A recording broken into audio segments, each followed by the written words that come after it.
আজকে যারা মেসিকে ঘৃণা করে, যারা আসলে পছন্দ করে না লিওনেল মেসির জাদুকরী ছোঁয়া, যারা তুলনা করেন মেসি, রোনালদো, নেইমারের মধ্যে, যারা আজকে আর্জেন্টিনাকে ছোট করে দেখে, যারা ব্রাজিলের সমর্থক কিন্তু আর্জেন্টিনাকে কোনো একটা কারণে ডিসলাইক করে, সেই তারা যখন মেসি দৌড়চ্ছিলেন, তার পিছে পিছে যখন 4-5 জন 10 জন 12 জন ডিফেন্ডার দৌড়চ্ছিল, তখন তাদের কি মনে হচ্ছিল?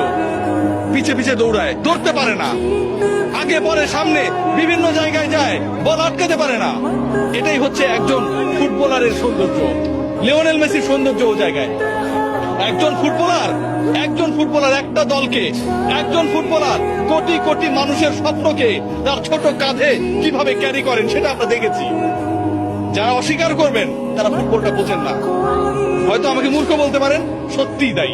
ব্রাজিলিয়ান কিংবা অন্য কোনো দেশের সমর্থকরা যারা অপছন্দ করেন, যারা আসলে লিওনেল মেসির এই জাদুর ছোঁয়ায়, মন্ত্রমুগ্ধতায় আটকাতে চায় না, যারা লিওনেল মেসির এই অবদানকে, একজন ফুটবলার পুরো দলটাকে কিভাবে গড়ে তুললো, স্বপ্ন দেখালো, এগিয়ে নিল, শেষ পর্যন্ত জয়ের প্রান্তে, জয়ের সেই সুন্দর একটা জায়গায় পৌঁছে দিল, সেই জায়গাটাকে যারা আসলে বিশ্বাস করেন না, তারা আসলে ফুটবলের সৌন্দর্যই বোঝেন না।